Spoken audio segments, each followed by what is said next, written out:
headlines, log on to foxnews.com.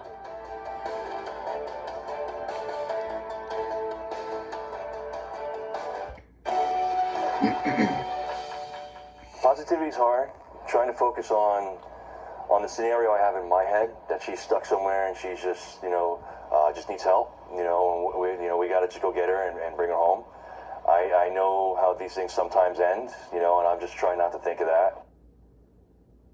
The mysterious disappearance of Gabby Petito taking an even stranger twist last night with her fiancé, who's refused to speak to police so far, now missing as well, according to his parents, and the focus of a manhunt. Joining me now is former New York City Police Commissioner Bernie Kerik. Commissioner, thank you so much for joining us tonight. Let's start with Brian. How could someone like him simply get up and disappear without authorities knowing for days? Well, I think it's a bit odd, Judge. And, if there's one flag that stands out to me, it's going to be this.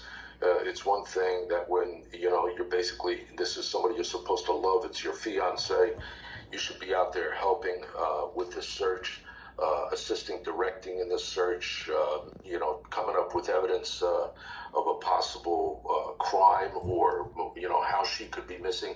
And then you basically disappear. There's a problem. And I think he is now going to be... Go ahead.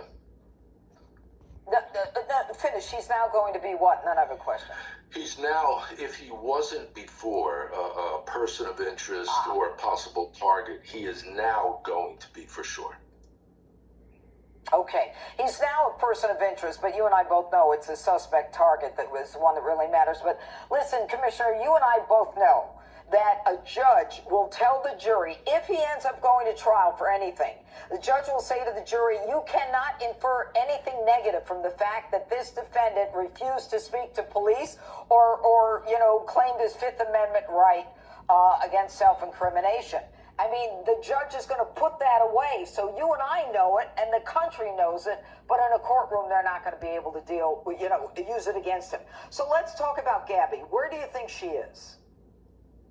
Well, I mean, if he didn't bring her back and drop her somewhere, dump her somewhere, she's probably still out west. And I would bet, listen, if that's where she really disappeared, why'd he leave? Why'd he leave? Why'd he head back to Florida? If that's really where she disappeared, and he knew she was gone, he knew she wasn't found, they were still looking for her, why would you come back? Why would you leave? Makes no sense. And the fact that he has now disappeared himself, you only leave him for one of two reasons. One, you're afraid of getting caught, or two, you're afraid of the government. And that's always a possibility. People do that. They're afraid. They don't trust the government. They don't trust the police, the FBI. Right. That's not what I'm feeling. Instinctually, though, that's not what I feel. All right, let's talk about the electronic, the surveillance. I mean, we know phone, the credit cards, all stopping for gas, videos at the gas stations. The FBI, I'm sure, knows a lot more than they're telling us, correct? Oh, yeah. I mean, they've got all their electronics. Keep in mind, the last text message was to her family. She had been communicating with a friend that she was supposed to meet in Yellowstone Park for the girl's birthday. There's all these communications, text messages that would be on her phone. And no matter what he does, he could delete them. He could do whatever he wants, or a suspect, let's say. In this case, if they grab the phone, you could delete all that stuff if you want. The government's going to be able to go into the servers, into the databases, and collect that information, whether it's text, calls, or whatever the case may be, even pinging that phone off of the transmitters. And they'll be able to tell where their movement was other than what he's told them. When do you think, and last question because only a few seconds, Commissioner, when do you think that there's going to be some kind of a break, either finding him or finding her? Well, listen, I think it's going to be easier to find him because he's, as